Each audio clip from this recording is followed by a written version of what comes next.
My name is Maria K. Borchers, and I am 28 years old. I'm writing this 1 week after my life split cleanly in two, the before and the after, and I still don't know how to exist fully in either one yet. The before was a life measured in oncology appointments, chemotherapy cycles, and the quiet terror of waiting rooms where hope felt fragile and temporary. The after is colder, quieter, and defined by betrayal, so complete it rewired something fundamental inside me. For 2 years, my world revolved around my mother. Stage 4 ovarian cancer has a way of shrinking your universe until nothing else matters. Every 3 months, we held our breath for PET scan results. Every new symptom sent us spiraling. 5 years ago, my father passed away suddenly, leaving behind a modest life insurance policy. I took that money, added a significant portion of my own savings from my job at an engineering firm, and created what we called the Lifeline Fund. It was a joint savings account with just over $150,000. Untouchable. Sacred. Money meant only for my mother's care, for treatments insurance wouldn't cover, experimental options, specialized home care, anything that could buy us time. My boyfriend of 4 years lived with me through all of it. He came to hospital visits, held my hand during scans, learned the language of oncology alongside me. I trusted him completely enough to give him a debit card to the Lifeline account in case something happened while I was stuck at work. It wasn't about convenience. It was a symbol of partnership, of family. Last Tuesday was the best day of my life. We sat in the oncologist's office waiting for scan results, my mother and I gripping each other's hands like lifelines. The doctor walked in smiling, something I hadn't seen in years. He said the tumors were gone, the markers non-existent, complete remission.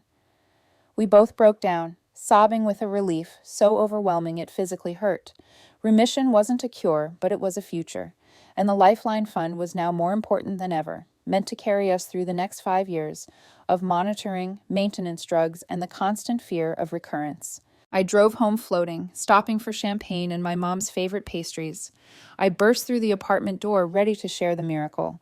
I shouted that she was in remission, that it worked, that she was okay. My boyfriend came into the kitchen, and the look on his face drained the joy out of the room instantly. No smile, no relief, just panic. Something went cold in my chest. I asked him what was wrong. He couldn't meet my eyes. He twisted his hands and finally whispered that he'd used the Lifeline Fund. All of it. He said he'd started a business, needed capital, inventory, marketing. He said he was going to pay it back, that he wanted to surprise me. Then he said the sentence that shattered whatever love I had left for him. He told me the doctors said my mother had 6 months, maybe a year, that the prognosis had been terrible. He said he thought she was dying anyway. The silence after that was absolute. I felt something inside me shut off completely. The grief didn't vanish, but it hardened into something precise. I told him calmly that my mother was in remission. I told him remission wasn't safety. I told him he hadn't just stolen money. He'd stolen her chance to live. I took my phone out and told him exactly what this was. Not a relationship issue, not a misunderstanding, a felony, financial elder abuse. I told him to leave his keys and his phone on the counter and get out of my apartment. When the door closed behind him, the after began. I didn't sit down after he left. I didn't cry. I stood in the kitchen staring at the champagne warming on the counter, the label already peeling from the condensation, and understood that remission hadn't saved us from disaster. It had exposed it. He tried to backtrack, tried to text apologies and explanations before I blocked him, but there was nothing left to discuss. Remission wasn't a finish line. It was a fragile window, one that required vigilance, money, planning, and faith. The Lifeline Fund was supposed to be a shield against the future. He had punched a hole straight through it. I called the non-emergency police line and reported the theft calmly, clearly, without theatrics.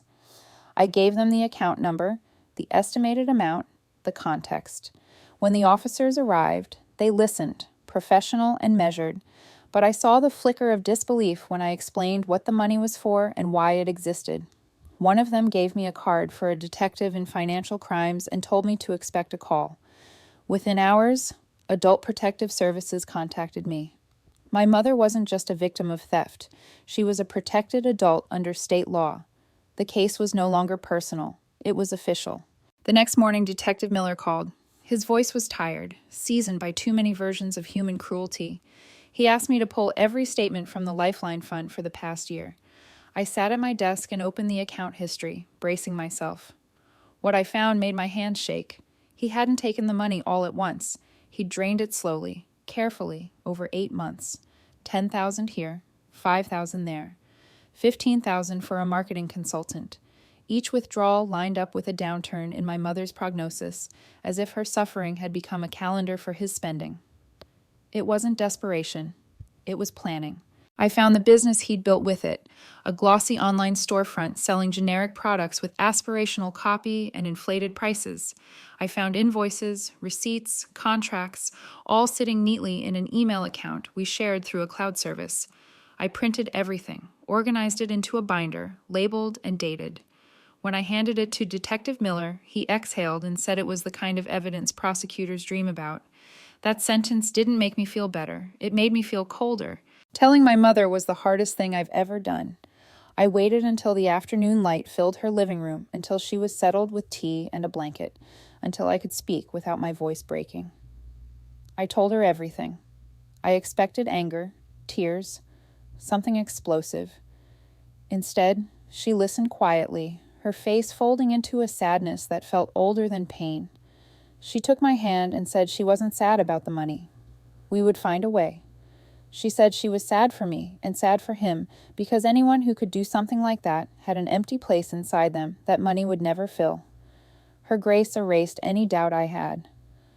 This wasn't about vengeance. It was about honoring the life she was fighting for. A week later, Detective Miller called to say they'd arrested him at his sister's house. He sounded genuinely surprised, as if consequences were an abstract concept he never believed would apply to him. The calls from his family started almost immediately. His mother screamed that he'd made a mistake, that I was destroying his life over money. I told her calmly that her son gambled with my mother's life and called it an investment. I told her not to contact me again. The system moved slowly after that, but it moved. I stopped waiting for apologies. I stopped imagining alternate endings. I trusted the process, not because it was kind, but because it was necessary. The Lifeline Fund was gone, but something else had taken its place inside me. Resolve. Whatever happened next, it would happen in the open.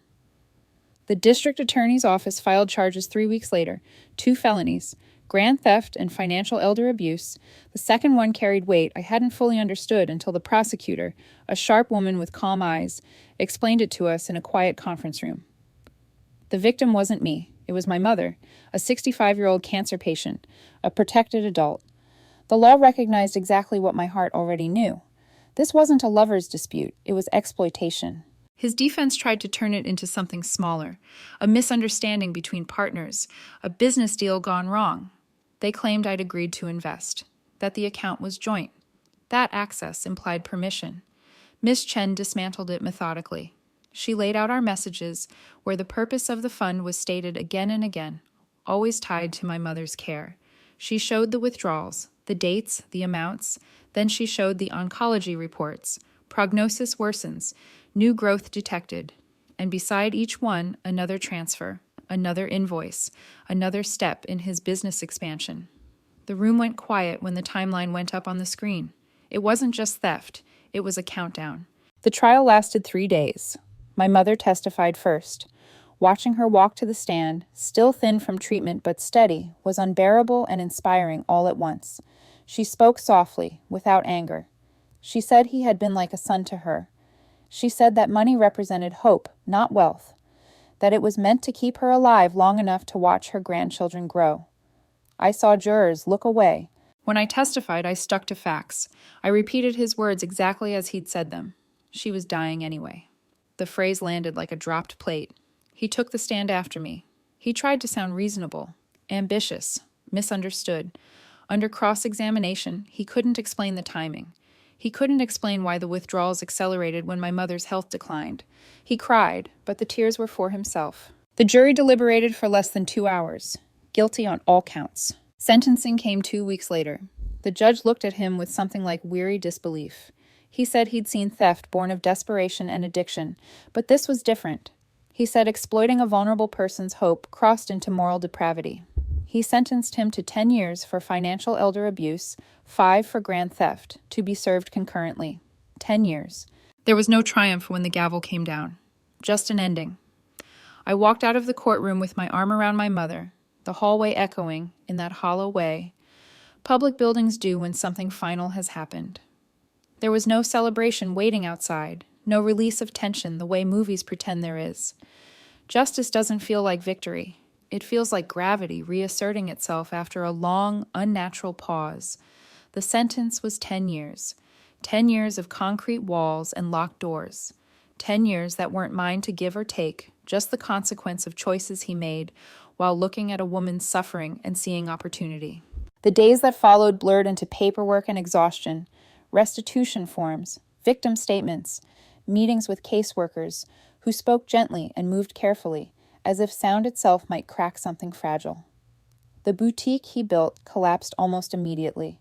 What little money remained in its accounts was seized, a pittance compared to what he'd taken. I never recovered most of the Lifeline Fund. I stopped expecting to. Money can be rebuilt. Time and trust cannot. My mother went back to living, slowly at first. Walks around the block, tea in the afternoon sun. Appointments that no longer ended in whispered terror. Remission held. The scans stayed clean. Every good report felt like a miracle we weren't entitled to, but were grateful for anyway. Friends and family stepped in without fanfare, helping us refill the fund bit by bit. I worked longer hours, took extra projects, learned the shape of a future that didn't include denial. People asked me if I regretted reporting him, if there was another way, if love should have made me merciful. I answered the same way every time, calmly and without hesitation. I didn't have him arrested. I reported a crime. The justice system did what it was designed to do. What he did wasn't a mistake. It was a calculation. It wasn't about money. It was about power over a vulnerable life. Mercy belongs to the person who was harmed. My mother gave hers freely in spirit. The law carried the rest. Nearly a year has passed now. My mother remains in remission. That is the only victory that matters. I've learned how quiet strength sounds when it's no longer competing with chaos. I've learned that love without boundaries is just a story you tell yourself to survive. And I've learned that justice, when it arrives, doesn't need applause. It needs honesty and the patience to let consequences unfold. 10 years is a long time, long enough for reflection, for learning, for becoming someone else. Whether that happens is not my burden to carry. Mine is simpler, to protect what remains, to honor the life that fought to stay. To remember that hope is not a currency to be spent, but a promise to be kept. I thought the story ended when the sentence was read out loud in that courtroom, when the word 10 years settled into the air and everyone exhaled at once. I was wrong. That was only the end of the noise. The real ending happened slowly, in the quiet days that followed, in the spaces where anger no longer had anything to feed on. The first week after sentencing, I woke up every morning expecting to feel something dramatic. Relief? Triumph. Closure. None of it came. What I felt instead was an unfamiliar stillness, the kind that makes you realize how long you've been living in survival mode. For 2 years, every decision I made revolved around my mother's health and the fear of losing her. For months after the betrayal, every thought revolved around evidence, court dates, and consequences. When all of that stopped, my body didn't know what to do with the absence. My mother adjusted faster than I did. She always has. She started planning again in small, careful ways. A short trip to visit her sister, a new class at the community center, a garden she wanted to plant on the balcony because she said it would give her something alive to watch every morning. Sometimes I'd catch her humming while she made tea, like she'd quietly stepped back into the rhythm of living while I was still counting the beats. We talked about him only once after the trial. She asked if I was sleeping. I told her I was mostly. She nodded and said that was good. Then she said something that stuck with me. She said prison was the consequence for what he did, but it didn't have to be the thing that defined my life going forward. She said she didn't want me to carry him with me any longer than necessary, not in anger, not in resentment, not even in justice. That was harder than everything else. I realized how much of my identity had wrapped itself around being vigilant, being prepared, being strong for her. Letting go of that role felt like stepping off a cliff without knowing if there was ground below.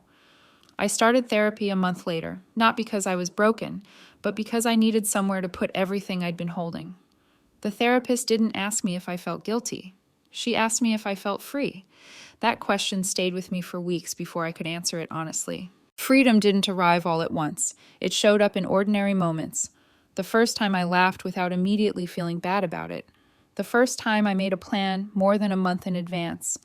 The first time I looked at my phone and realized I hadn't checked the bank account in days because there was no emergency waiting to ambush us.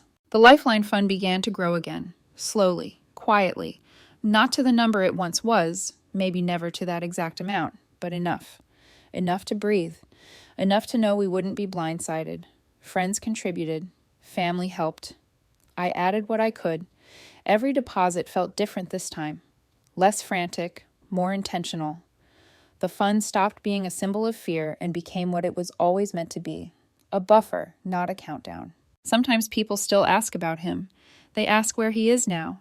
They ask if I ever think about him, if I ever wonder whether 10 years was too much. I tell them the truth. I think about what he did, not who he is. I think about the choice he made, not the punishment that followed. And no, I don't wonder if it was too much. Because the sentence wasn't about revenge. It was about drawing a line so clear it couldn't be crossed again. There are nights when I sit on the couch after my mother has gone to bed, the apartment quiet except for the hum of the refrigerator, and I think about how close I came to losing more than money. If remission hadn't come when it did, if the truth hadn't surfaced exactly when it did, I might have learned about the theft too late.